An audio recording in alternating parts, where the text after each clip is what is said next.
ce soir pour ta grâce et pour ton amour, ô notre roi. Éternel Dieu bien-aimé, à cause de cette opportunité bénie que tu nous donnes de nous retrouver devant ta face pour la parole. Nous remettons ces instants en sainte main, afin que toi, le Dieu de la vie, tu viennes ce soir pour nous donner la vie. Comme toi-même, tu l'avais dit dans ta parole, que là où il y aura 2 ou 3 personnes rassemblées à mon nom, je suis au milieu d'eux. Et tu sais, Seigneur, que c'est ta présence qui fait la différence dans nos réunions. Ta présence parmi ton peuple, c'est la guérison à sa maladie. Ta présence parmi ton peuple, Seigneur, c'est la réponse à tous les problèmes. Ta présence parmi ton peuple, ô Dieu, mon Dieu, mon roi, c'est le réconfort, c'est la consolation, c'est un grand soutien. Alors permets ce soir, notre Dieu, de venir nous consoler au moyen de ta parole, car cette parole est notre consolation. Alors que nous nous confions ainsi à toi, sois le maître du début jusqu'à la fin, au nom du Seigneur Jésus-Christ. Amen. Alors nous vous saluons au nom précieux du Seigneur Jésus-Christ. Sans tarder, nous vous prions de vous tenir debout. Nous sommes dans Matthieu chapitre 4. La Bible dit ceci. Matthieu chapitre 4, le verset 4. La Bible dit, Jésus répondit, il est écrit, l'homme ne vivra pas de pain seulement, mais de toute parole qui sort de la bouche de Dieu. Vous pouvez vous asseoir. Nous ajoutons Apocalypse chapitre 22, le verset 18 à 19. La Bible dit ceci.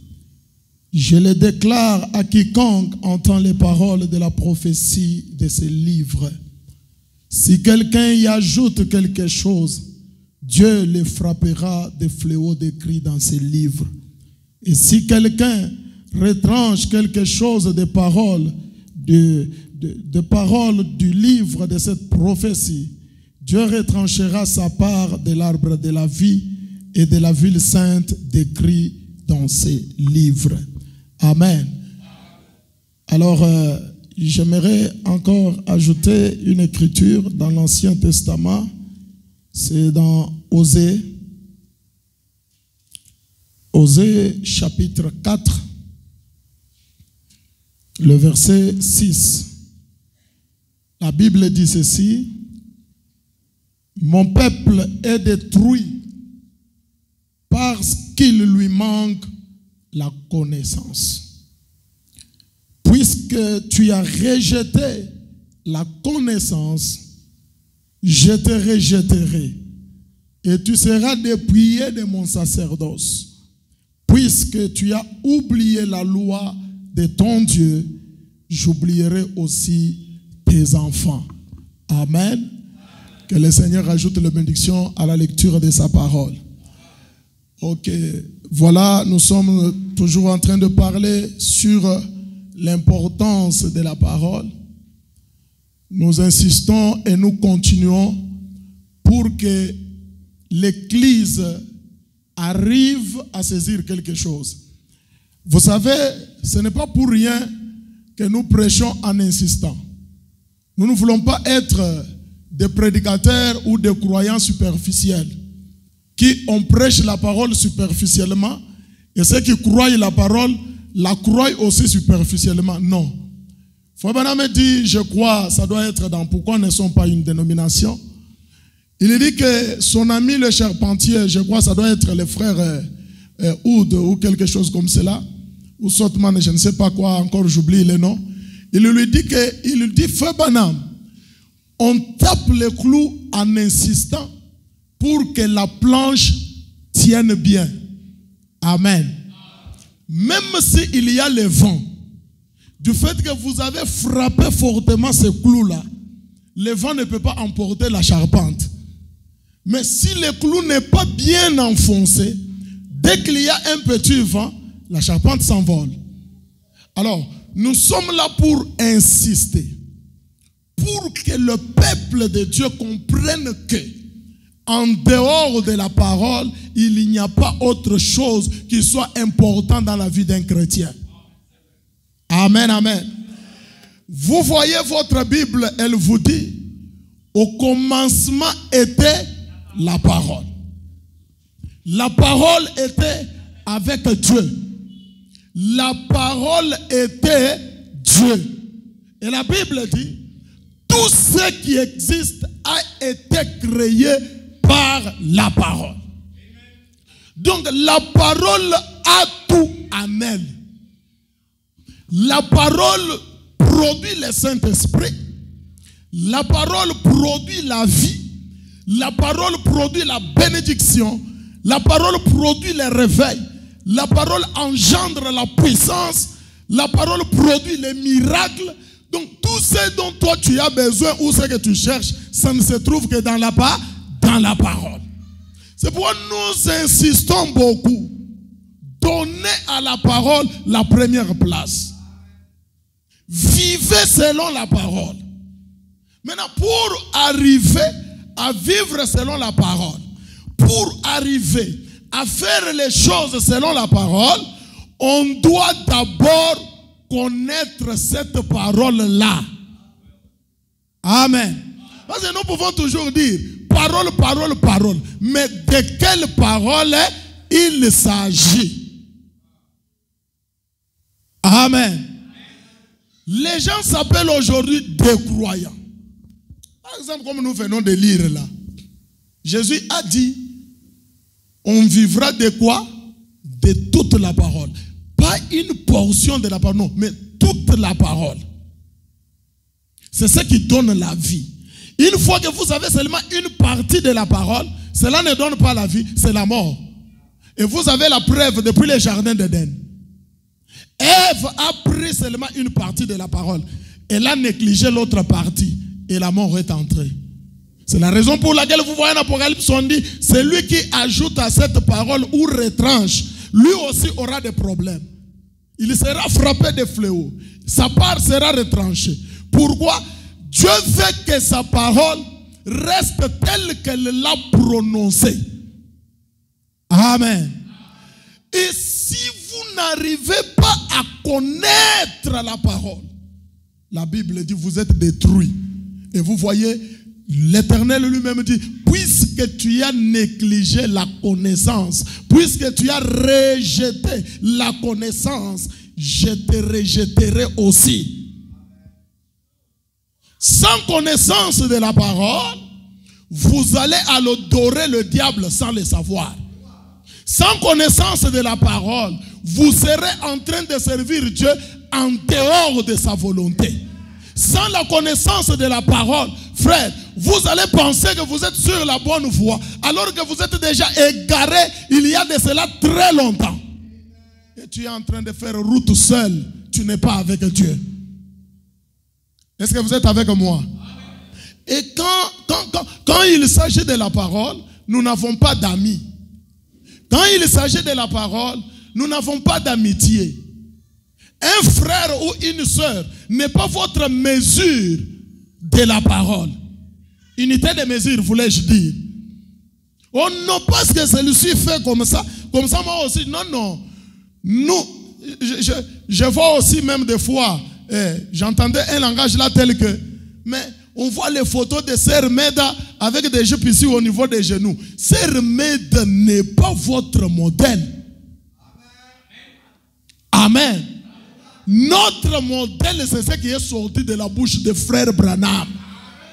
C'est ça même la parole pour cet âge. Alors, quand on se dit on est croyant, on est croyant de quoi? Ou soit on est croyant de qui? Retenez bien ce point-là. Parce que les gens se disent croyants. Ils ne savent même pas que nous sommes croyants de quoi? Nous croyons quoi? Nous croyons qui? Et ce que nous croyons là, nous devons le croire comment? Et pourquoi nous devons les croire. Parce qu'on ne peut pas seulement dire on est croyant. On est croyant de quoi? Ou de qui? Et ce que nous disons que nous croyons là, nous devons les croire comment? Et pourquoi nous devons les croire? J'aimerais lire quelque chose ici, aller dire à mes disciples, paragraphe 12. C'est prêché le 5 avril 53. Fabana m'a dit ceci, suivez attentivement. Il dit maintenant, comme c'était écrit dans le journal, bon, d'habitude, à notre service du lever du soleil de Pâques, d'habitude, nous avons une chanson ou deux. Et nous consacrons le plus de temps ici au tabernacle. Si par hasard, des visiteurs sont au milieu de nous, eh bien, ici, la grande partie de notre temps est consacrée à la parole. Amen. C'est pourquoi vous voyez dans nos réunions, nous chantons un peu et nous prêchons beaucoup. Pourquoi? Parce que c'est la parole qui est plus importante. C'est pourquoi nous consacrons beaucoup de temps à la parole. Si vous entrez dans une église où 1 heure de chant, 10 minutes de la parole, frère, vous êtes dans une fausse église. La véritable église donnera toujours la première place à la parole. Et cela n'a pas commencé avec nous, cela a commencé avec notre prophète. D'abord la parole. Il faut maintenant continuer, Willy. Écoutez très bien. Nous sommes un grand peuple du fait que nous croyons la parole de Dieu. Oh. Est-ce que quelqu'un peut me donner un amen? La grandeur d'un peuple est déterminée par le fait de croire la parole. Vous êtes un grand homme. Vous êtes un grand monsieur. Vous êtes une grande dame. C'est par le fait de croire la parole. C'est pourquoi n'ayez crainte de personne. Respectez et craignez celui qui croit la parole. Si quelqu'un ne croit pas la parole, il ne pèse pas dans la balance de Dieu. Amen. Dieu l'a déjà pesé. Il l'a pesé. Il le trouve léger. Ce qui fait la grandeur d'une église, c'est la parole de Dieu. Et un croyant manifeste sa grandeur, c'est dans la parole. Pas quelqu'un qui s'intéresse à autre chose. Tu viens à l'église pour t'intéresser comment elle s'est habillée, comment elle a fait. Non, frère. Nous venons à l'église. La chose qui nous attire à l'église, ça doit être la parole. C'est ce qui fait la grandeur d'un peuple. Vous voulez être grand, croyez la parole. Alors nous sommes croyants, c'est croyants de la parole. Est-ce que l'église me suit? Nous ne sommes pas les croyants des dogmes. Nous ne sommes pas les croyants des credos. Nous ne sommes pas les croyants des idées des gens. Nous ne sommes pas les croyants des conclusions des gens. Nous sommes les croyants de la parole. Que quelqu'un me donne un amen pour que je prêche. Croyants de la parole. Pas ôter avec. Non, frère. Et nous avons la parole qui nous est laissée sous forme imprimée. Nous avons la Bible, nous avons les brochures de frères Branham, les bandes. Est-ce que vous êtes avec moi? La grandeur d'un peuple, c'est quoi? C'est le fait de croire la parole. Pas le fait de croire dans un pasteur. Non. Avant de croire dans le pasteur, vous devez d'abord croire la parole. Amen. Et on croit un pasteur. Écoutez-moi très bien. Ce n'est pas pour dire que je suis contre les pasteurs. Non. Nous sommes contre le système. Parce que même fois, madame me disait, je ne suis pas contre ces gens ici, les dénominations, mais je suis contre leur système. Donc, vous savez pourquoi fois, madame me dit que nous ne sommes pas une dénomination. Il dit, nous n'avons pas quelqu'un parmi nous qui nous confirme la Bible. Non. Quelqu'un au-dessus de nous qui est notre référence. Non. Nous, celui qui est au-dessus de nous, c'est le Saint-Esprit. C'est la parole. Et la parole est notre référence. C'est pourquoi vous, chaque fois ici, je vous dis, vous voulez vous marier, consultez la parole. Vous voulez faire les affaires, consultez la parole. Et je n'ai pas honte de dire, la parole là, c'est tout ce que Frère Branham a prêché. C'est ça la parole pour aujourd'hui. Est-ce que quelqu'un peut me donner un amen?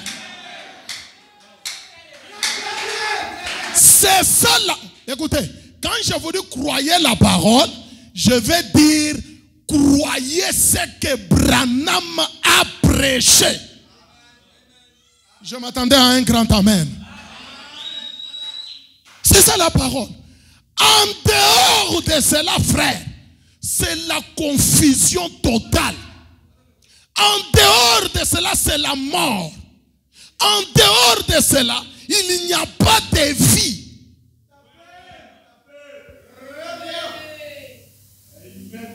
Amen. Branham a dit, nous sommes un grand peuple du fait que nous croyons la parole de Dieu. Et Branham a dit, et fondamentalement, je pense que c'est la voie et c'est la place juste. Parole. Parole, frère. Je répète encore, parole. Maintenant, cette parole-là, écoutez-moi très bien. Cette parole-là, vous savez, Frère Branham nous explique ceci. Il dit, la pensée, la parole, ça commence d'abord par là. Quelqu'un pense, et après, il prononce cela. Donc, les pensées, une fois qu'elles sont prononcées, ça devient la parole. Donc, Dieu, quand il pense, et il prononce cela, ça devient la parole de Dieu. Et quand Dieu a pensé là au ciel, sur la terre, il y a un homme qui parle. Et cet homme-là, c'est le prophète. Amen. Amen. Maintenant, écoutez-moi très bien. Comment croire cette parole de Dieu-là? Parce que je vous ai dit que les gens s'appellent croyants. Mais ils ne savent pas qu'ils sont croyants. Hein? De quoi? Et comment croire, même c'est pourquoi ils s'appellent des croyants, ils ne savent pas. Est-ce que vous êtes là? Maintenant, suivez-moi attentivement. Le prophète dit ceci. Je suis dans le message, si Dieu est avec nous, où sont alors tous les prodiges? Paragraphe 42. Prêché le 31 décembre 61. Écoutez ce que Frère Branham dit. Nous sommes croyants de la part de la parole. Et c'est la parole qui fait notre grandeur. Un peuple grand croit la parole. Amen. Amen. Quand quelqu'un ne croit pas la parole, c'est un petit monsieur. Même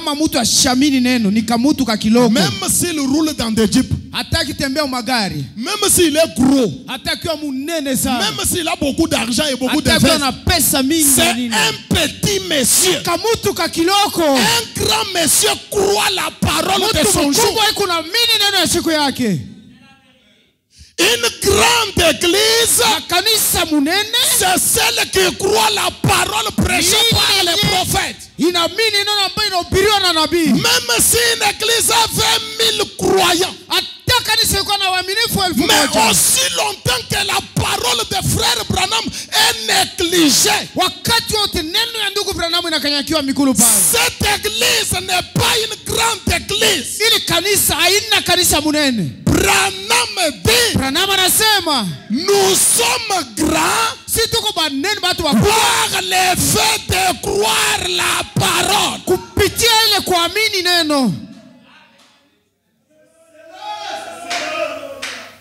Il faut bien amener ici ceci. Dans Dieu, si Dieu est avec nous, sont les tous les prodiges. Eh bien, nous voyons que quand le peuple de Dieu a des ennuis,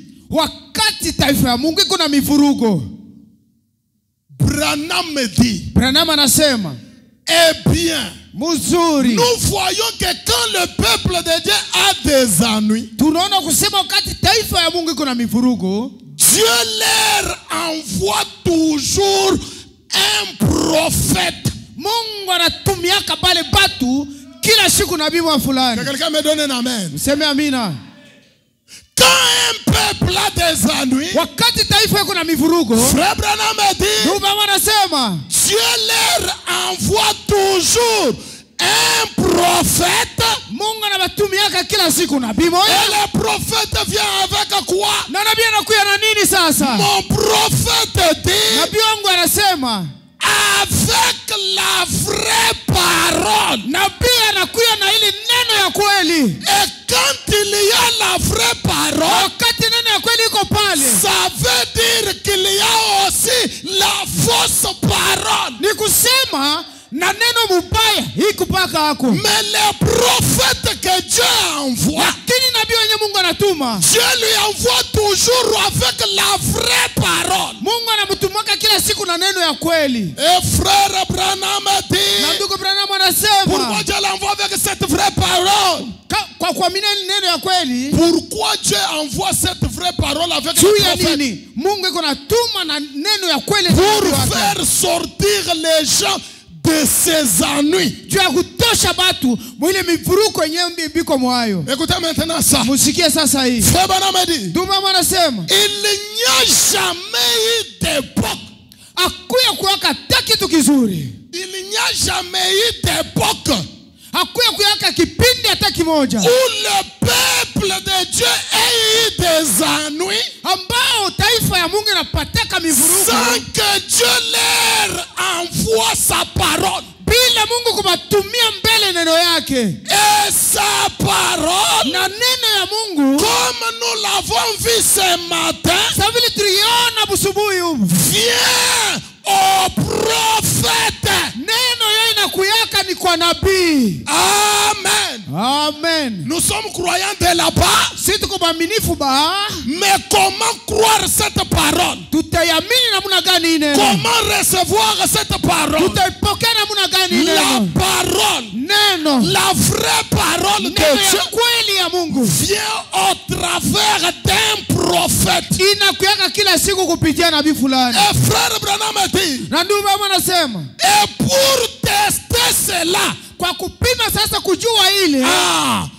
savoir que ce prophète est un vrai et que cette parole est la vraie parole, Branham dit, voyez si cela concorde avec la parole. Amen. Amen. Je vous donne un exemple. Moïse déclare aux enfants d'Israël. Il dit, l'Éternel votre Dieu suscitera du milieu de vous un prophète comme moi. Amen. Amen. Et pendant ce temps-là, Na mwili wakati ile toute personne pouvait venir dire, kila mtu angeweza kuya c'est anasema moi le prophète dont Moïse a mimi parlé. njole nabii mwe Musa alisema. Même aujourd'hui, Hata leo chaque personne kila mtu a le droit de dire que c'est moi Élie de Malachi 4. hata iko na haki ya kusema mimi njole leo Malaki. Nous, on ne refuse pas. Sio tukatali. Simon Kimbangu c'est du prophète. Na nabii Kimbangu alisema iko nabii. Quand Maman dit c'est du prophète. Ndio Mungu tali alisema Les iko nabii. Mahomet sont là, ils disent qu'ils sont Muhammad na prophètes. yeye alisema iko Il n'y nabii. a pas de problème. Hakuna mambo. Mais il y a un moyen de savoir Kuko na muna moya ya kujua si réellement kama vya il kweli est un vrai prophète ou pas. kuko nabii wa kweli au hapana. Nous faisons comment? Tunafanyaka na muna Nous gani? rentrons dans l'Urim et Thummim. Tunarudia kurimu na tumimu. Nous regardons les Écritures Tunaangalia maandiko par rapport à cette promesse. kufuatana na ile malako. Les Écritures ont dit quoi? Maandiko ilisema nini? Nous regardons celui qui s'est dit prophète. Na tunamwangalia mwa kujiita nabii. Si ce qu'il fait Kama vile vyenye kunafanya concorde avec ce que les Écritures ont déclaré, binafuatana sawa na ile maandiko nasema. voilà le vrai prophète. Ule ndio nabii wa Mais kweli. si ça ne concorde pas, Lakini kama viambatane il n'est pas un vrai prophète. ule si nabii wa kweli. Amen. Amen. Et c'est comme ça. Jovile. C'est pourquoi la parole est très importante. Ndio maana neno ni lazima sana. Elle va vous aider à connaître qui est vrai et qui n'est pas vrai. Tamesaidia kujua nani wa kweli na nani wa La bongo. parole va vous aider à être vigilant. Na neno tamesaidia mkweba kuangalia sana. Mais ce qui est grave, Sasa kiajabu. cette parole qui peut t'aider là, c'est ce que toi tu négliges. Hii neno ya kukusaidia ndio yako na sarau. Frère, regardez comme j'ai prêché le dimanche. Regarde. Mwangalie sasa vini ubiri siku ya inga. Mwangalie Des gens qui dans leur âme là, il n'y a pas la semence de Dieu. But mwanafsi hapo muna ile mbeko ya Comment Mungu. quelqu'un à qui la parole peut s'adresser? La parole s'adresse à toi. Nene na inakuya kwa mtu wewe. Regarde. Mwangalie. Sœur, Dada. tu t'es marié à un païen. Unaona na mpagano. Frère, tu t'es marié à une païenne. Ndugu, uliona na mpagano mwanamke. Quelqu'un qui n'a pas la semence de Dieu. Mtu mwenye Parce que anampenda quelqu'un Mungu qui a ndani la yake. semence, quand la parole anampenda parle, Mungu. elle écoute. Wakati neno natoka yuko nasikia. Mais c'est ça qui s'était passé avec la femme au puits. Ndio ilipitika na mwanamke ukishima. La parole nous enseigne qu'elle était une femme de mauvaise vie. Neno nasema alikuwa ni mwanamke wa maisha mbaya. Une prostituée. Alikuwa ni kahaba. Mais quand la parole Wakati neno est venue ilikuja et que cette femme a croisé la parole, na ule mwanamke akabumbana na ile la neno. vraie parole Neno ya qui kweli. était venue par un vrai prophète, Habari kuu ya kupitia nabii wa kweli. va appeler ton mari. Wende mbele uite bwana yako. Non, je n'ai point de mari. Mishi kwake na bwana hivyo unaniona. Ah, tu as dit la vérité. Unasema ya kweli sana. Tu as eu 5. Ulikuwa na batano. Et le 6e là Na ule wa sita ule. n'est pas ton mari. Si bwana yako. Cette femme ne s'est pas fâchée. Ule mwanamke Oh, asikushiriki. il m'a injurié Oh, que j'avais eu ananichambula. 5 maris. Non. Quand vous voyez quelqu'un, la parole le gronde, il se fâche, semence du serpent. Wakati unaona mtu neno inapika kisha anashirika. Ule ni uzao wa shetani. Je le répète. Mimi narudishia. Caïn, Kaina. Dieu lui a parlé. Mungu alisema na Kaina. Caïn n'a pas écouté Dieu. Lakini Kaina hakusikia Mungu. Il s'est fâché. Yeye Kaina alishirika. Amen. Amen. Et vous savez, Na quand mnajua la parole vous condamne, wakati neno na kuhukumu, la vraie repentance, Dieu ne donne qu'à ses enfants. kutubu kwa kweli Mungu anapatiaka mpaka watoto wake. L'enfant de Caïn ne peut pas se repentir. Mtoto wa Kaini hawezi Il kutubu. va toujours se donner raison. Atajipatia sheria. Il s'absente à l'église, j'ai raison. Mimi niko na sheria. Il vient en retard, j'ai raison. Nakia nyuma sana niko na Il sheria. n'agit pas selon la parole, j'ai raison. Asiishi sana neno na sheria. Semence du serpent. Uzao mbegu Mais ya les fils shetani. de Dieu ne se donnent pas raison. Batoto ya Mungu wajipatia kisheria hata siku moja. Il est comme Pierre. Yeye kusana Petro. Jésus lui dit, Yesu anamwambia avant que les coqs ne chantent, mbele ya jogoo kuwika tu vas me renier 3 fois. utanikana mara 3. Et Pierre a renié Jésus. Na Petro alimkana Yesu. Amen. Amen. Après, qu'est-ce qui s'est passé? Na kulipitikana nini? Il a eu des condamnations dans son cœur. Akasikia roho yake kama Il est hukumu. allé pleurer. Akenda kulia. Père, pardonne-moi. Baba unisamehe. Voilà une véritable sémence. Ndio mbegu ya kweli ile. Et quand on vous prêche la parole, Na wakati wanakubiri neno. vous fâchez. Naona uzika. Vous pensez que quand vous vous êtes fâché, on ne va pas prêcher encore. Unaweza kusema wakati unashirika hata ubiri Tu tena. te fâches. Si Unashirika. j'avais prêché à 50%, Kama kuhubiri la réunion prochaine, je prêche à 100%. kukanisa ingine kupika 100 kwa 100. Pour seulement aider ce qui est en toi à se manifester encore davantage. Jua kusaidia kile kile ndani yako kionekane vya kweli. Quelqu'un me donne un amen. Sema amina. Je dois craindre. Napasha kuogopa. Je dois respecter Napasha kuheshimia. celui qui croit la parole. Ule mwenye kuamini. Voilà un grand monsieur. Ndio mtu mkubwa Voilà ule. une grande dame. Ndio mwanamke mkubwa ule. Parole. Neno. Et frère Branham continue de le dire. Na ndio mama anaendelea na Et sema. pour tester cela, Na kwa kupima ile, voyez si cela concorde avec la parole. uangalie ile kama inafuatana sawa na neno. Si c'est en accord avec la parole, Hiyo kama iko sawa na neno, alors sasa la parole de Dieu devient vivante. pale neno ya Mungu inaanza kuishi sasa. Nous croyons la parole. Tukunaamini Nous sommes neno. croyants de la parole. Maintenant, la parole que nous devons croire, la vient comment? Sasa ile neno tunaamini inakuja namna gani? Oui? À travers les prophètes. Kupitia nabii. Frère, quand on vous prêche, il faut suivre et retenir ce qu'on vous Kadi prêche. unahubiri unafuata na unashikia na J'ai dit que unachunga nous ile. sommes, Branham, nous sommes croyants de la parole. Nilisema tuko waaminifu ba neno. Et cette parole vient comment? Na ile neno akiwa namna gani? Au travers un prophète. Inakuyaka kupitia kila siku nabii. Pas n'importe quel prophète. Hapana nabii wowote. Un vrai prophète. Nabii wa kweli. Et ce vrai prophète Na ule nabii wa kweli vient avec la vraie parole. yana kuyaka na neno ya kweli. Amen. Amen. Écoutez mes frères, Sikia ndugu yangu. comme je viens de vous dire, Sasa vinatoka kumiambia. s'il y a la vraie parole, Kama kuko neno ya kweli, il y a aussi kuna kuwaka une fausse parole quelque part. na neno ya bongo fashima fulani. N'est-ce pas ça?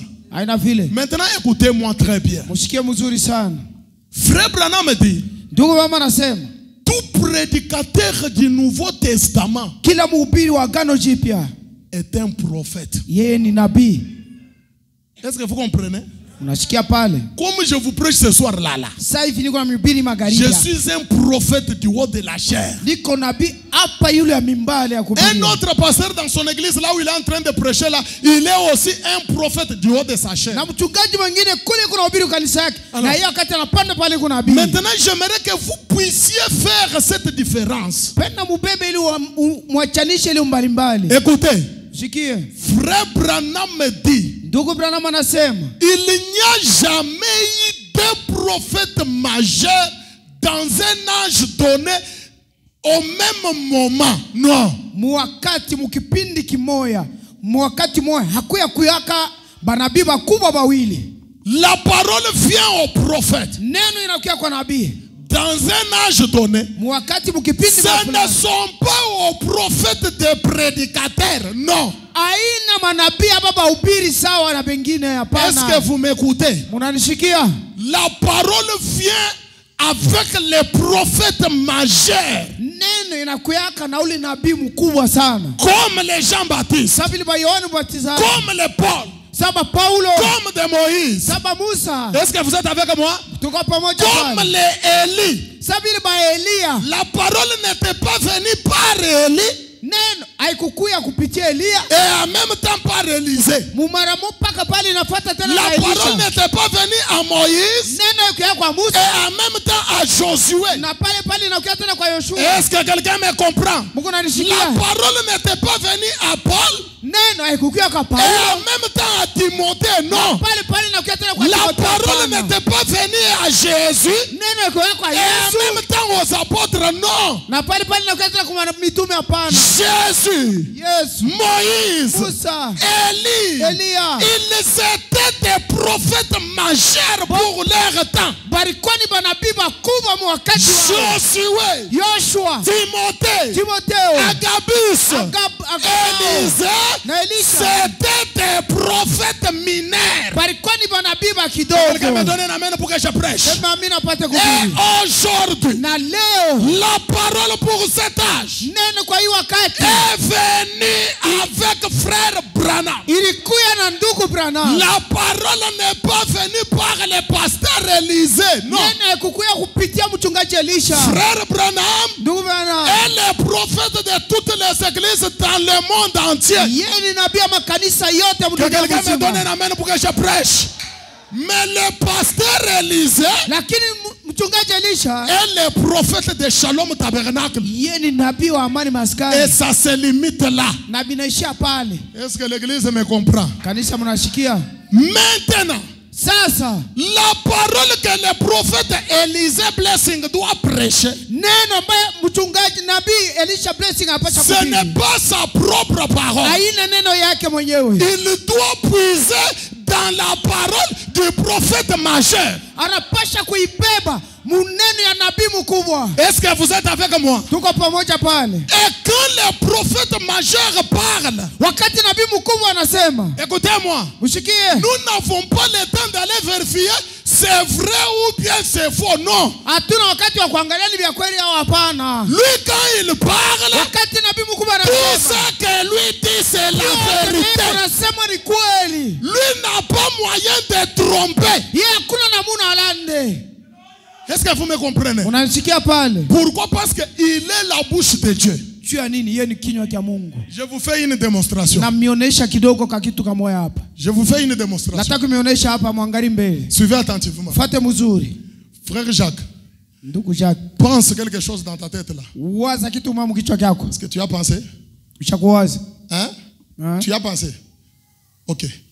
Maintenant, Sasa, toi ne dis pas ce que tu as pensé là. wewe usiseme vile ulishakuwaza pale. Tu vas le dire après. Utabisema kisha. Maintenant, moi, j'aimerais interpréter tes pensées. Mimi nataka kufuatia sasa Biblia ulishakuwaza wewe.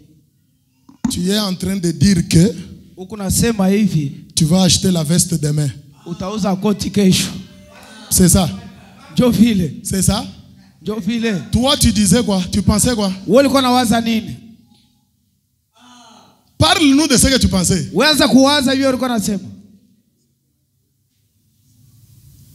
Tu pensais comment venir à l'église à temps. Mimi nilikuwa nawaza Okay. tafika namna gani kanisa mbele wakati. Maintenant, vous voyez, regarde, Sasa mnaona sa propre bouche kinywa chake kenyewe a interprété exactement ses pensées, inafasiria mawazo yake alikuwa nayo a kinywa chake. prononcé ses pensées. Kisha kinasema tena hii mawazo alikuwa Pourquoi? nayo. Sa propre bouche ne peut pas tromper par rapport à ses pensées. Kinywa chake akitalanda mawazo yake alikuwa Maintenant, nayo. comme moi, ma bouche ici n'est pas sa bouche, Sasa mimi kinywa changu hakina cha kwake. ma bouche a dit autre chose qui n'était pas sa pensée. Kinywa changu kinasema vingine vya kwa mawazo yake. Quand on dit que le prophète est la bouche de Dieu, Wakati wanasema nabii ndio ça kinywa cha veut Mungu. dire que la bouche de Dieu ne dit que les pensées de Dieu.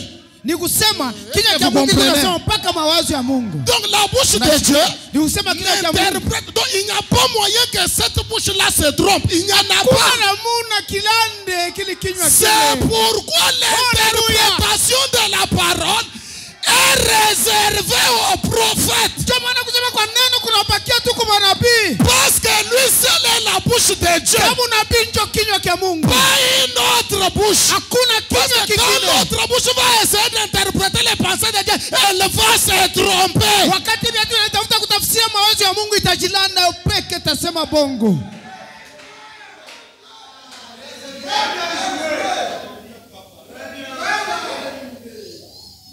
C'est pourquoi frère wangu. Ndio maana ndugu yangu. Bon, que Dieu aide vos âmes à saisir ceci. Mungu asaidie nafsi yenu mushike mabitu hii. C'est pourquoi Dieu dit à Josué. Ndio maana Mungu anamwambia Yoshua. Yoshua. Aie bon courage. Ukue na nguvu. C'est toi qui mettras ce peuple en possession du Wewe pays. ndio utaingiza hii taifa katika nchi ya magano. Lakini Yoshua Reste avec la loi de. bakia na sheria ya Ne Musa. t'en détourne pas. Usiende. Quand Moïse parle, Wakati Musa anasema, on dit Amen.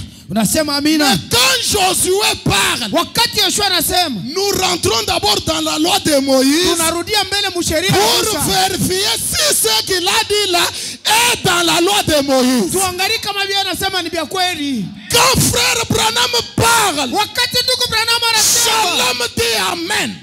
amani Mais askari quand anasema pasteur amina. Blessing parle, Wakati mchungaji on anasema, rentre vérifier tunarudia si kuangalia ça se trouve là. kama biko mule. Nous disons amen. Tunasema amina. S'il n'y en a pas, Kama amina amo, nous disons au pasteur Blessing, tunamwambia mchungaji Blessing, garde ça pour toi et pour ta femme. beba ile uchunge kwa ajili yako na bibi yako. Mais nous, Lakini sie Branham ou rien. Branham au sifuri. Loya.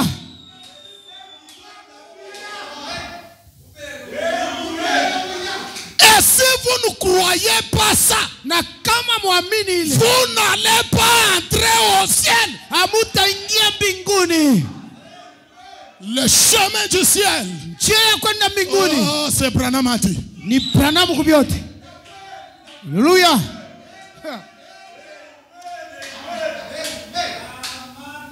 Amen. Amen. Maintenant, écoutez ce que Frère Branham dit. Usikie vile ndugu Branham Je anasema, suis dans le message, vous devez naître de nouveau. mahubiri unapasha kuzalika mara ya pili. Paragraphe 119 à 121. 119, 111. Prêché le 31 décembre 61. Ya ile tarehe ambayo anasema 61. Frère Branham dit ceci. Ndugu Branham anasema hivi, Les vrais prophètes nabii wa kweli a la parole véritable. iko na neno ya kweli. Les vrais prophètes Unabii wa kweli a la parole véritable. iko na neno ya kweli kabisa. Amen. Amen. C'est comme Frère Branham dit là. Sabili ndugu Branham anasema Élie pale, de Malachie 4 Elio Malaki 4 aura un ministère atakuwa na huduma moya qui sera accompagné des actes de grande puissance qu'on ne retrouvera nulle part ailleurs. itafuatana na matendo ya uwezo kubwa ambao utakuta tafa shingine. Et nous regardons maintenant le ministère d'Élie de Malachie 4. Na tunaangalia sasa huduma huo Elio Malaki 4. Oh, quand il m'a vérifié, non, c'est moi le prophète. Huyo anavuka sio mingi Il nabii. n'y a pas de problème. Hakuna Oh, mambo si moi baba. qui m'en vient, c'est moi le prophète. Wina kimbango anakuwa Il mingi n'y a pas nabii. de problème. Mzuri sana. Vérifions d'abord son ministère. Tuangalie mbele huduma Est-ce yake. que c'est accompagné de grandes œuvres de grande puissance Huyo utumishi unafuatana na matendo qu'on ne kubwa retrouve nulle part ailleurs? ambao utakuta fa shingine. Si ce n'est pas comme ça, Kama ina vile on déclasse. tunakuweka Vous savez pembeni. pourquoi nous croyons frère Branham? Mnajua je tunamwambia ndugu Parce Branham? que son ministère Sababu utumishi wa ndugu a Branham répondu à 100% aux Écritures. ilikuwa sawa 100% kwa maandiko. Prenez le ministère de frère Branham. Karibu na utumishi wa ndugu Ce Branham. ministère a été accompagné, frère, Hii huduma des choses na vitu qu'on n'a jamais vu dans d'autres ministères. vyenye vionekana kama matumishi ingine. Amen. Même Jésus lui-même, Hata Yesu mwenyewe en tant que prophète, sawa vile nabii, ce que nous avons vu dans le ministère de frère Branham, vyenye tuliona mhuduma wa ndugu Branham c'est plus grand, ni vikubwa sana, plus élevé, vya yulu sana, plus glorieux vya que utukufu ce qui sana. s'était passé dans le ministère de Jésus. Vita vya vitikana mhuduma wa C'est Yesu. pourquoi mon Branham a dit, Ndio maana nabii wanao Jésus a eu plus de succès Yesu alipata kavumu sana dans mon ministère, mhuduma wao plus que dans son ministère à lui. kupita mpaka na mtumishi wake mwenyewe Yesu. Est-ce que quelqu'un peut me donner un Naweza amen? kusema amina. De l'autre côté, Mwile ngambo ya pili il a changé l'eau en vin. yeye alibadilisha hii mai ikuwe mvinyo. L'eau était déjà là créée. Mai ilikuwa isha kuikala pale sawa na Et hii, Jésus a changé cette eau-là en vin. na akabadilisha tu ikakuwa mvinyo hii. Il a pris des poissons qui ont déjà été créés. alibeba samaki baisha kuumba, Il les a multipliés. akaiongeza Il ikakuwa a mingi. pris des pains déjà cuits. Akabeba mikate baisha Il kuipika les kule, a multipliés. akaizirisha. Mais quand on arrive aujourd'hui, Lakini tukifika leo il n'y a rien. hakuna kitu, On prononce la parole. nasema Et neno la chose est créée. na kitu kinaumbika. C'est quoi ça? Ni nini ile? Le même Dieu de la Genèse. Ule Mungu wa kumwanzo, Que le soleil soit. jua ikuwe Que l'écureuil soit. na ikiriwe. C'est qui ça? Ni nani Le ile? même Ni Elohim. ule Elohim moja. Haleluya. Oh, merci Seigneur. Amen. Amen. Là-bas à l'est, Pa kule kumashariki on lui demande, banamuuliza, Seigneur, Bwana, je veux que mon fils mimi napenda mtoto soit wangu dans ton royaume à ton côté. akuwe mfalme wako pembeni yako. Est-ce que Jésus lui a accordé cela? Yesu aliitika ile. Ça, c'est une chose difficile maintenant. Ile ni kitu gani kia nguvu sasa? Mais Lakini quand le Saint-Esprit viendra, wakati Roho Mtakatifu atakuja, c'est la raison pour laquelle ndio sababu ile aujourd'hui leo l'onction descend, upako le unashuka, Saint-Esprit descend. Roho Mtakatifu anashuka, Un homme se tient debout. mtu mmoja anasimama Il bwima, regarde une femme en face. anaangalia mwanamke mbele Il lui yake, dit, anamwambia, demande-moi tout ce que tu veux. wewe mwanamke uniombe vyote unapenda. Oh, le salut de mes enfants. Oh, wokovu wa watoto wangu. Branham n'a pas dit, Branham asikusema tu as demandé la chose difficile. unalomba kitu cha nguvu, Mais il a dit, alisema je te l'accorde. mimi nakupatia. C'est quoi ça? Ni nini ile? C'est ça la parole. Ndio ile neno. Amen. Haleluya. C'est ça la parole. Ndio neno ile.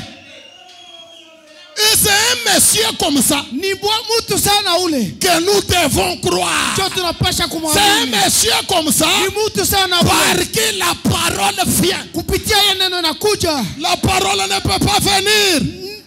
Neno ya baba ninapenda La kusema. parole ne peut pas venir Neno hawezi kuja par un monsieur qui porte des pagnes comme Simon Kimbangu. Non. na mtu mmoja kuvala mabikwembe sana Parce kimbanga. que la Bible dit, Sababu Biblia inasema il est honte pour un homme de s'habiller comme une femme. ni haya kwa mwanaume kusivala kama mwanamke.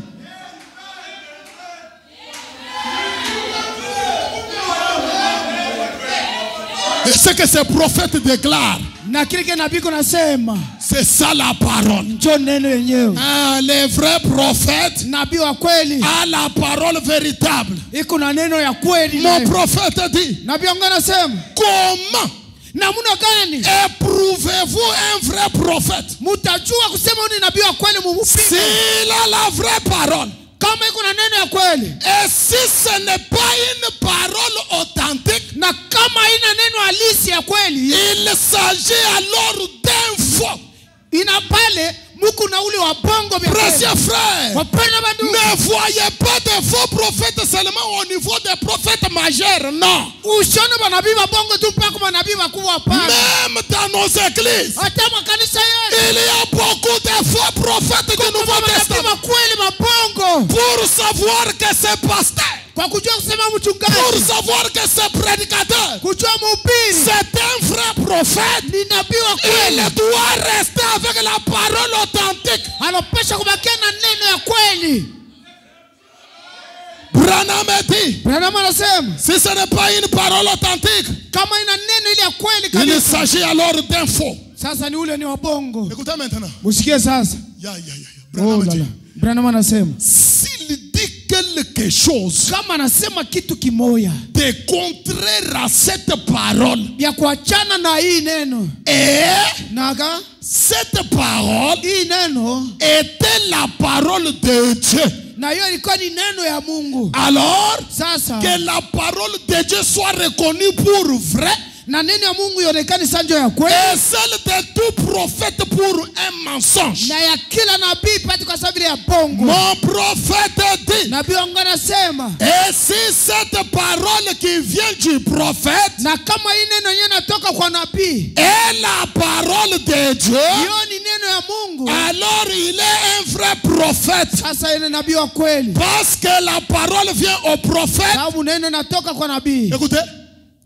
parce que la parole vient au prophète, Wakati gani neno sasa nakuya kwa nabii? au vrai prophète. Kwa nabii wa kweli. Ah, la parole ne vient pas par les faux prophètes. Neno haikuyake kwa manabii wa bongo. Et frère Branham me dit, Na ndugu Branham anasema, fait que ceci, les gens le comprennent et le croient. ninapenda watu washikie na wapate kuamini. Branham me dit, Branham anasema, nous avons toujours eu des faux prophètes. shi tunapataka kila mara manabii wa bongo.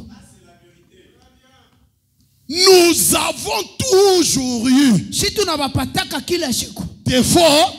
bale ba bongo, bale manabii wa bongo. Et faut Branham me dit, Na ndugu anasema, vrai prophète. nabii wa kweli. Est-ce que vous écoutez? Unashikia? Vrai prophète, Nabii wa kweli vraie parole. na neno ya kweli. Vrai prophète, Nabii wa kweli, vrai, kweli. vrai prophète. Nabii wa kweli ndugu. Hein? Égale Yeye iko sawa vraie parole. na neno ya kweli. Vrai prophète, vraie parole. Kusema nabii wa kweli na neno ya kweli C'est la vérité de faux Branham.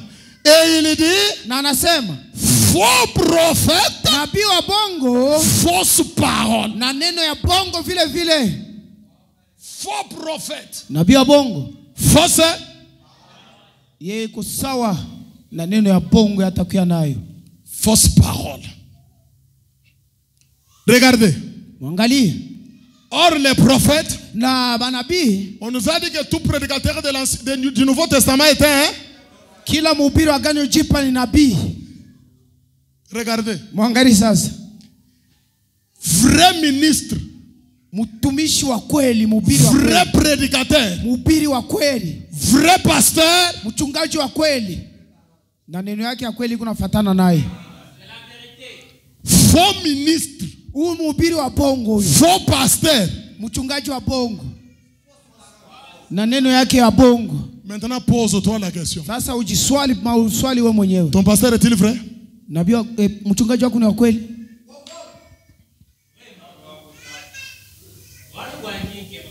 Maintenant, faut bien me donner comment les faux là agissent et les vrais. Ikunaonesha vile sasa. Laissez-moi continuer d'abord avec l'écriture. Aujourd'hui, nous allons découvrir les faux pasteurs, tutavumbula wachungaji wa bongo, des faux ministres. wahubiri wa bongo. Quand nous les découvrons, Namna gani utabavumbula? notre prière est que Dieu les fasse tous descendre du haut de la chair. Mungu yeye peke abashushe kutoka kumimbali bashuke chini Le baikae kumimbali. peuple de Dieu a tellement souffert, frère. Taifa ya Mungu inateswa sana ndugu.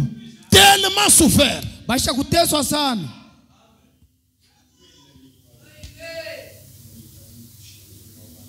Baji mikoku yonsu banu mabela bakosu myosa ya mikoku kari mikoku ke yine yijunda yo yito.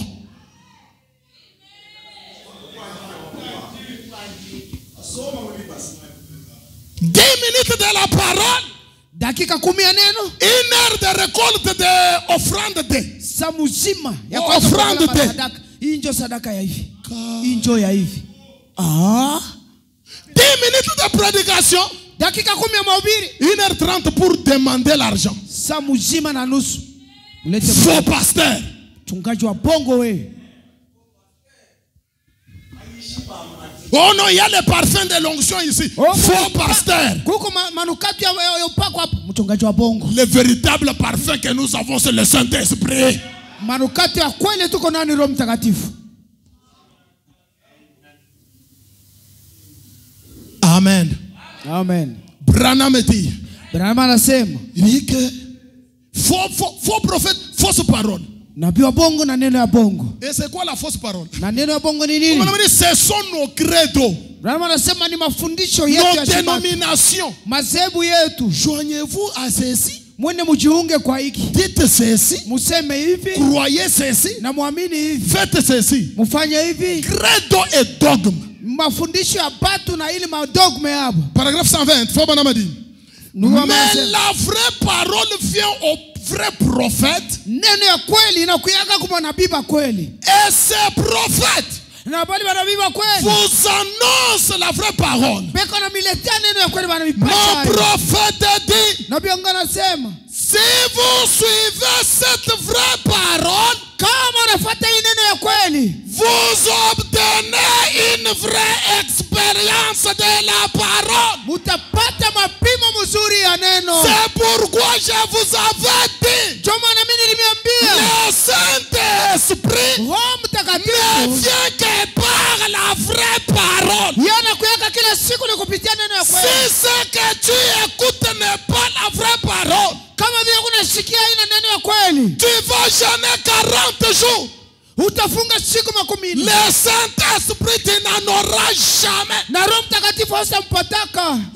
vrai baptême du Saint-Esprit vient par la vraie parole. Que quelqu'un me donne un amen.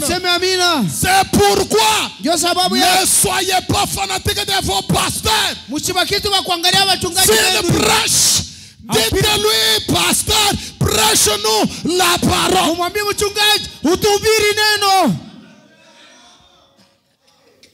C'est la vraie parole qui vous amène à l'expérience. Maintenant, écoutez-moi. La vraie parole vient par qui? Vient par qui? Maintenant, les pentecôtistes là, ils ont refusé les vrais prophètes. Ils seront nés de nouveau. Ils vont trouver l'expérience. Parce que la parole qui donne l'expérience. Ne regardez pas seulement les pentecôtistes du dehors. Il y a les pentecôtistes pendant que je prêche là. On les représente. Branham dit, ils font autre chose. Comment tu vas voir le Saint-Esprit? Le Saint-Esprit est dans Branham a dit.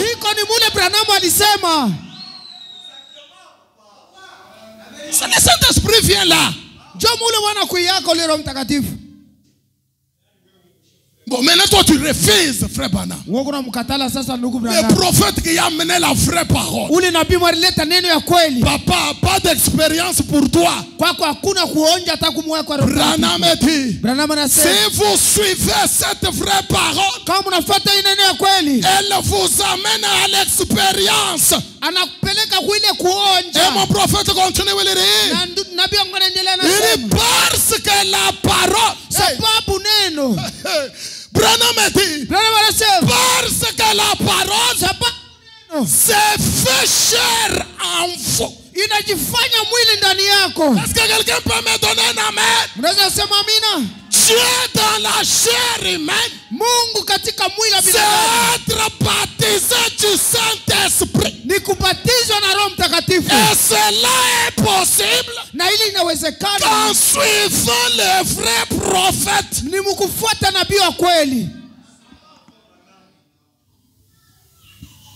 Il faut maintenant continuer. Parce que la parole se fait chair en vous. Écoutez. Et vous devenez un fils de Dieu. Et vous devenez qui? Oh non, chez les catholiques, il y a des fils de Dieu. Bon, nous, on n'en disconvient pas. Ce qui fait de quelqu'un un fils de Dieu, Saint-Esprit, expérience, parole faite chair. Et pour être baptisé du Saint-Esprit, il faut suivre la vraie. Or, la vraie parole vient par. C'est pourquoi quand vous refusez frère Branham, vous fermez la porte à votre expérience. Vous fermez la porte à tout. Comme nous sommes croyants de la part, maintenant comment croire cette parole? On croit la parole tunaamini neno au travers d'un prophète. kupitia nabii mwa fulani. Que quelqu'un me donne un amen. Sema amina. Croyant de la parole. Mwaminifu wa neno. Comment croire cette parole? Namna gani kuamini neno? Au travers d'un prophète. Kupitia nabii. Et le prophète continue, il dit. Na nabii anaendelea anasema. Il dit que la parole se fait chair en vous et vous devenez un fils de Dieu. Na unakuwa mwana wa Mungu sasa. Et la parole de Dieu vient de Dieu. Na neno ya Mungu inatoka ni kwa Mungu. Jusqu'à vous. Mpaka inakuya mpaka kwako. Pourquoi? Juu ya nini? Parce que vous êtes de sa nature. Sababu wewe maumbile moja sawa na yeye. Son esprit est en vous. Na roho yake iko ndani Et yako. vous faites les œuvres de Dieu. Na Mungu anafanya matendo ya Et mon Mungu. prophète lui-même dit Alléluia. Na nabii anasema Alléluia. Vous faites les œuvres de. Munafanya matendo ya nani? Papa, dis-moi d'abord les œuvres que tu fais. Uniambie mbele matendo yenyewe kunafanya. Ni ya nani? Les œuvres de qui? Les œuvres de qui? Ni ya nani ile matendo yako unafanya? Amen. Amen. La Bible dit Biblia inasema vous les reconnaîtrez à leur. mutabatambua kuma tunda yabo. Nous on ne regarde pas les amens que tu dis. Shatu angalia maamini huko naleta. Nous on regarde les. Tukunaangalia ni. Tu dis amen. Unasema amina. C'est une bonne chose, nous en avons besoin. Kitu kizuri tukuna lazima ile amina yako. Mais quand tu t'absentes de l'église, Wakati unalofa ukanisa. œuvre de. Tu ne payes pas la dîme. Aulipe cha 10. Œuvre de. Tu viens en retard. Unakuja nyuma ya saa. Œuvre de. On te redresse par la parole, tu te fâches. Bana kurudisha na neno na shirika. Œuvre de. Complétez vous-même. Wewe peke waanze kumalizia kule.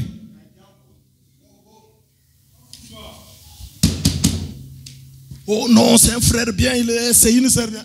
Oh, ni dada mzuri, ndugu mzuri. Il n'y a pas les histoires d'un frère bien ici. Le problème c'est là-bas. Hakuna kia mzuri hapa, kizuri ni neno tu. Les œuvres njo mambo. Matendo. Les erreurs arrivent. Makosa. Mais comment toi tu fais après avoir fait cette erreur là? Tu fais quoi? Wewe unafanyaka nini kama unakosa? Judas a fait l'erreur. Yuda alifanyaka kosa yake. Il a trahi la parole. Alisaliti neno. Il a vendu la parole. Aliuzisha neno. Pierre aussi a trahi la parole. Na Petro naye. Mais regardez leur réaction après. Sasa mwangalie wewe alifanya kisha kufanya ile kosa. Je reconnais que j'ai mal fait. Oh, mimi nilifanya mubaya. Mais lakini le petit frère de Caïn, ule mloko wake na Kaina ule, lui avait toujours raison. yeye alikuwa na sheria kila siku. Dieu lui-même descend et lui dit. Na Mungu yepeka anashuka anamwambia Caïn, attention. Kaini, angalisho. Le mal est à ta porte. Bubaya buko kwa mlango wako Kaini. Dieu même lui dit. Na Mungu anamwambia, si ton offrande là n'est pas acceptée, kama sadaka yako haikufika, fais comme toi. Ufanye vile ndugu yako alifanya. Dieu lui-même prêche à Caïn. Mungu anaanza kumhubiri Kaina wazi. Papa kibwaluka hivi kwa bintu kitu tusamisha mtu to. Nzambi kayenda. Mungu peke yake analeta mahubiri kwa Kain. Dieu lui-même a prêché Caïn. Ndugu Kain. Mon frère Caïn ici. Weye, toi usimshirikie ndugu ya. Ne te fâche pas contre ton frère. Wewe na wewe fanya vile vile yeye anafanya. Fais seulement ce qu'il vient de faire là. C'était simple, non? Ndio mwisho. Mon frère, moi je suis cultivateur. Mimi kumurimai. Je n'ai pas d'agneau. Mishina manyama. Comme ça, toi, tu prends quand même mes récoltes. Wo bebe hii mavuno yangu. Tu me donnes un agneau que j'offre au. Na one pati kondolo nitoe kwa milele. Pourquoi seulement lui et moi on a refusé? C'est mensonge du serpent. Mbegu ya shetani. Donc la parole, Dieu lui-même te dit. Mungu yepeka nakwambia. Fais ça. Fanya hivi. C'est pourquoi frère. Ndio maana ndugu. L'unité de mesure. Ile kipimo ya kupima nayo. La parole. Ni neno paka. On se préoccupe de quoi? Tukunangaikia paka neno. Ah, mi huyu njoo hivi liko. Neno ya Mungu inasema ako nini? Frère, C'est comme ça que Jésus qui dit la Mtu parole. unatafuta kile neno ya Mungu inasema pour kafanya nini? Aifanye ku. La personne cherche ce que dit la parole pour faire quoi? Hmm. C'est pour s'adapter. On prêche. Non, biri. Ni mai tunamwongea wapi? On ne fait que verser l'eau sur les plumes de canard. Est-ce que vous avez déjà, vous êtes déjà demandé quelqu'un, on prêche la parole à l'église parce que ça touche sa vie, il se fâche. Ushaka na mtu banahubiri neno. Juu nagusa maisha yake anashirika. Et puis, pour prouver qu'il s'est fâché, le mercredi, il s'absente. Mukajitatu analofa na kumisa kwenyewe. Wewe mwenyewe lofa ubiache ushiku yata kuya. Toi-même, continue à rester. Ne venez même pas. Comme ça, avec tes moules là, tu vas te retrouver en enfer en train de brûler. Na ile sura kuna nyonga, utajikuta kule kumoto kuna ria. Ça c'est la maison de Dieu. Hii ni nyumba ya Mungu. Et frère Branham dit, ndugu Branham anasema, les jugements commencent dans la maison de Dieu. Hukumu iko naanziaka ni hapa kunyumba. C'est ici où nous venons pour que la parole nous taille, nous façonne. Hapa ndio tunakuya kaneno itutane. D'ailleurs, on devait être content que la parole a touché ma vie. Seigneur, donc mon Dieu me connaît, je dois m'arranger pour que j'évolue. Mimi nagusa maisha yangu, Mungu iko naniua nitengeneze niendelee mbele. Hapana, wewe ufanye vile. Paka kutukondane, asha kutufundisha abi. Oh, il nous a déjà enseigné ça. Mimi ndio mfundisho wenu bien ni Roho Mtakatifu. C'est moi qui dois enseigner le Saint-Esprit. C'est pourquoi on te dit cherche le Saint-Esprit, parce que c'est ça le rôle du Saint-Esprit dans le cœur. Même si on ne t'a pas encore lu l'écriture, mais le Saint-Esprit va vivre cette parole en toi. C'est la preuve que tu n'en as pas.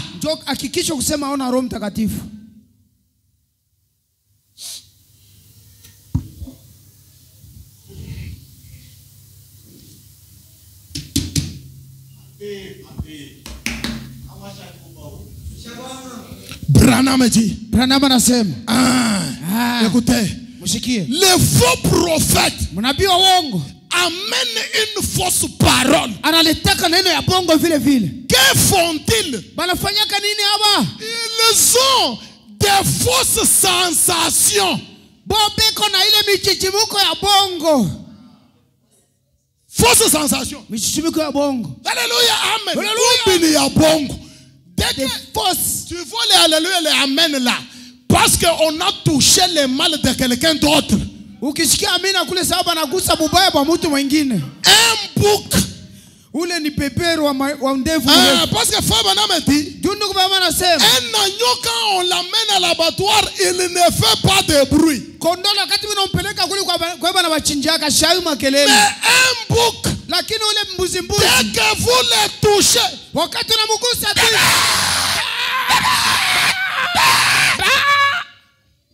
il n'aime pas qu'on les touche. Mais quand on touche l'autre, alléluia, amen, c'est la parole. Gloire à Dieu.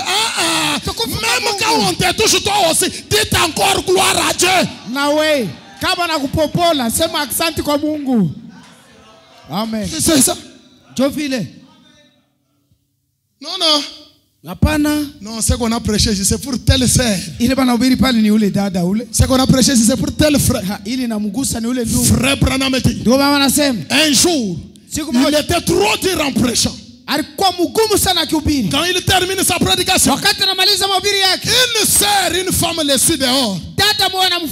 Le frère Branham, aujourd'hui, c'était formidable. Tu as très bien prêché.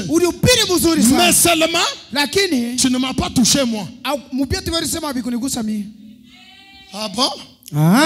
Dès qu'elle fait quelque part, Frère Branham demande à une autre femme qui était là, tu la connais? Ça doit être une vraie chrétienne. La femme là lui dit, frère Branham, c'est la femme la plus commère de la ville.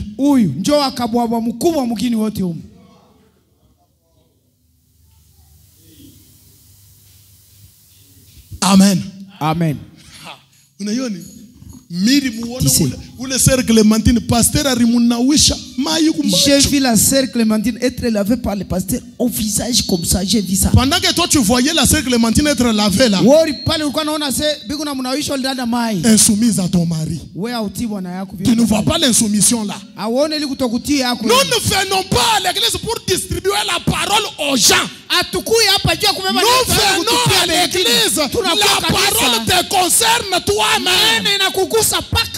Moi qui prêche, ça me concerne. Et toi qui écoutes, ça te concerne. Est-ce que quelqu'un peut me donner un amen?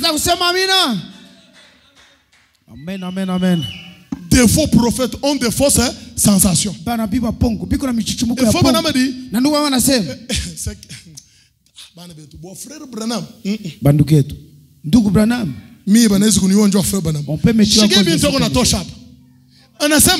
Il dit ceci. Pour être faux, les faux prophètes conservent suffisamment de vraies paroles. C'est comme on a vu ce jour-là. 95% pour 5% de faux. Pour être faux, ils doivent conserver assez de vraies paroles. On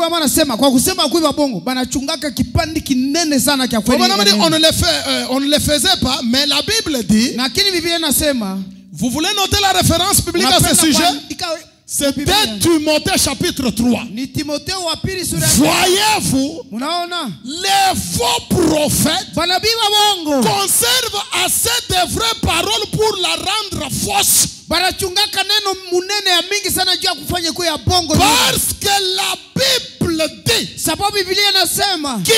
auront une forme de piété. Pour avoir une forme de piété, ils doivent avoir une partie de cela comme étant la vérité. Une forme de piété, mais on renie ce qui en fait la force. Ce qui fait quoi? La force. Écoutez, la force pour quoi faire? Suivez attentivement. Cette force qui les renie là, c'est pour faire quoi avec cette force là? Branham dit pour redresser. Donc tu fais quelque chose de mal. On fait quoi? Les faux prophètes et renient ça. Ils n'ont pas la force pour redresser. Donc, ils laissent l'église aller comme elle va. Tu viens à l'église. Toi, tu aimes t'asseoir ici devant. Tu viens en retard. Et la place est déjà occupée. Quelle audace tu as njoo kuonesha mtu asema shimama uniachie fashi. Ni nguvu gani huko nakuwa mwambia se toka mimi nikale hapa. Mafashi yangu. Ça c'est ta maison? Hii ni nyumba yako. Est-ce que ça c'est ta maison? Ni nyumba yako hii. Même moi chez moi là. Hata mimi mwenyewe kwangu kule. J'aime m'asseoir sur une telle chaise. Mimi napenda kiti. Je trouve que non, il y a un frère ou une sœur qui est venu qui sait déjà assis là. Je vais venir lui dire non, tiens-toi debout. Manque du respect. Manque du respect. Si tu veux t'asseoir ici, viens avant l'heure. Si tu viens en retard,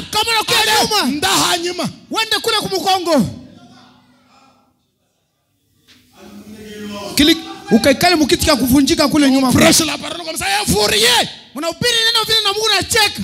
Des choses qui font honte dans la maison de Dieu. On ne peut pas vous redresser. Nous n'avons pas besoin de délinquants spirituels. Nous avons besoin de gens qui obéissent à la parole. Il y a certaines personnes. Donc tu parles, la parole. Elle est là en train de rire. C'est une mauvaise éducation. Mais c'est quoi? Je ne sais pas. S'il y a un endroit où nous devons être dans la crainte et dans le respect, c'est dans la maison de Dieu. Ces choses-là, ça ne passera pas au Shalom Tabernacle. Ce sont des choses chez les catholiques. Ça, c'est l'église du message des frères Branham. Tout doit être en ordre. Les sœurs en ordre. Les frères en ordre. Les pasteurs en ordre. Toute l'église doit être en ordre. Selon la parole.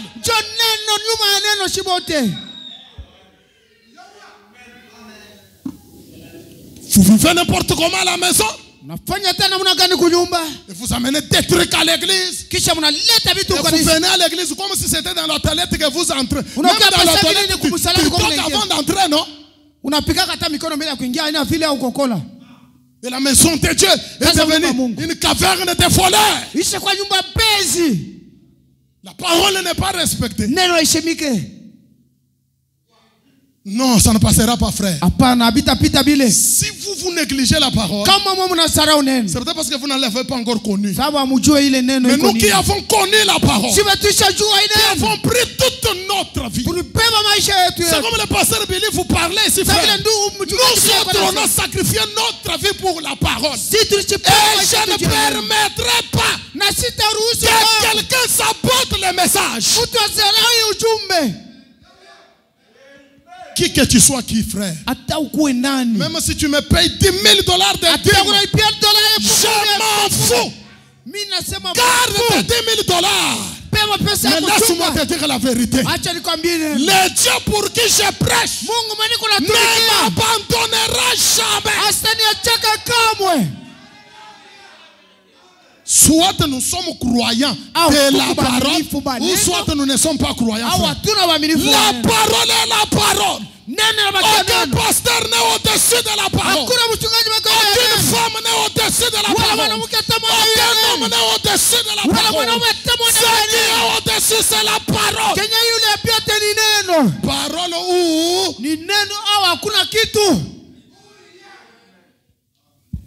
ils n'ont pas la force pour redresser, pour vous rendre différents. Papa wangu, quelle est cette église du message? Quel est ce message-là qui ne vous rend pas différent avec les autres? Les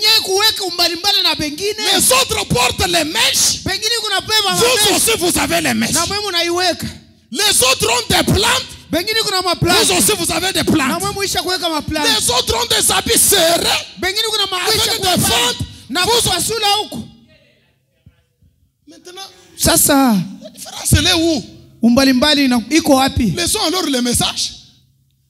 Laissons alors le message. Allons chez les témoins de Jéhovah. Parce que tels qu'ils sont là, ils peuvent écouter les chansons de Fali des autres là, mais ils ne peuvent jamais écouter les chansons d'un frère du message, non. Quelle est la différence? L'autre écoute Mike Kalamba et leur bongo. Moi aussi. J'écoute frère. Bon, écoutez, je vais vous expliquer. Vous voyez quand vous écoutez les leurs mbongo et les autres là, vous faites de ce message incomplet. Non, non, écoutez, le message est complet. Je dis bien le message est complet. De la même manière que Dieu a donné la parole, Dieu a donné aussi des chantres complets dans le message. Notre pays est complet de manière qu'on ne peut pas envier ceux du dehors. Frère, tu laisses seulement nos sœurs ici. Où je ne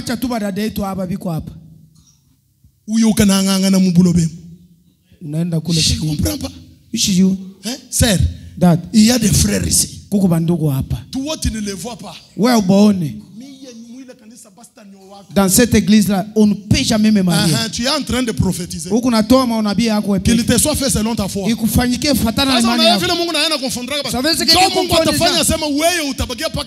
Alors, Dieu va te faire que tu puisses rester ici même. Tu es seulement ici.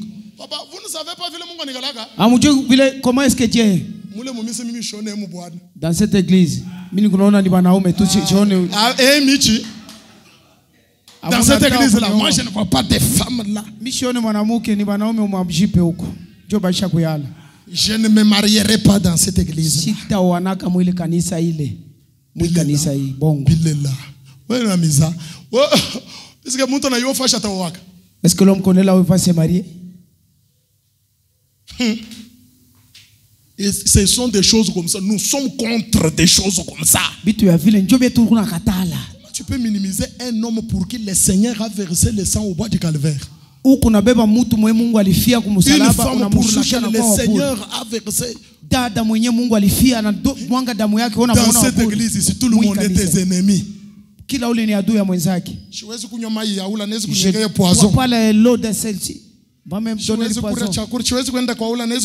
n'irai pas chez elle, il peut m'empoisonner.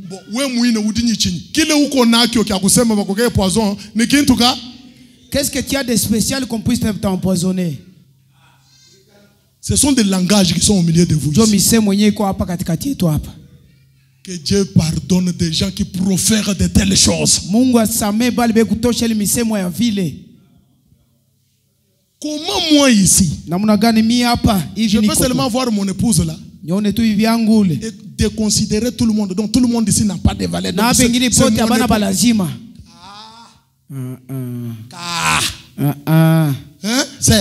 Donc toi, ton mari, c'est lui. En dehors de lui, d'autres personnes n'existent pas. Nous devons vous rendre différents par la parole prêchée. C'est pourquoi j'aime prêcher l'évangile sans gants. Si c'est tapé dans l'œil, c'est seulement dans l'œil là. S'il faut reprendre encore dans l'œil là, jusqu'à ce que Rinavimba, ça va gonfler comme ça. Ça va gonfler. Et après on va penser avec la parole. Branham dit, un berger avait cassé la patte de la brebis.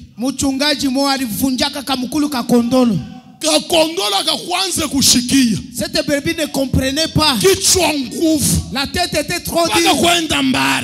Toujours aller très loin. Attends aujourd'hui.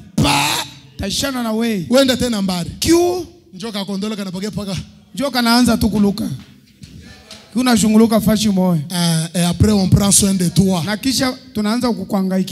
Nous avons trop prêché l'évangile qui fait rire les gens. Et les gens ne sont pas changés. Une année dans le message, 2 ans, 3 ans, il est toujours bébé spirituel. Il ne grandit pas. Non, nous devons grandir. Ils n'ont pas la force pour redresser, pour vous rendre différents, vous faire servir Dieu, qui fait que n'allez pas au bal et aux choses du monde que la Bible condamne. Au bal. Kwenda kule kuma kabumbu kuangalia kabumbu. Le diable vous a amené la télévision dans la maison. Football dans la maison. Le ballon. Cristiano.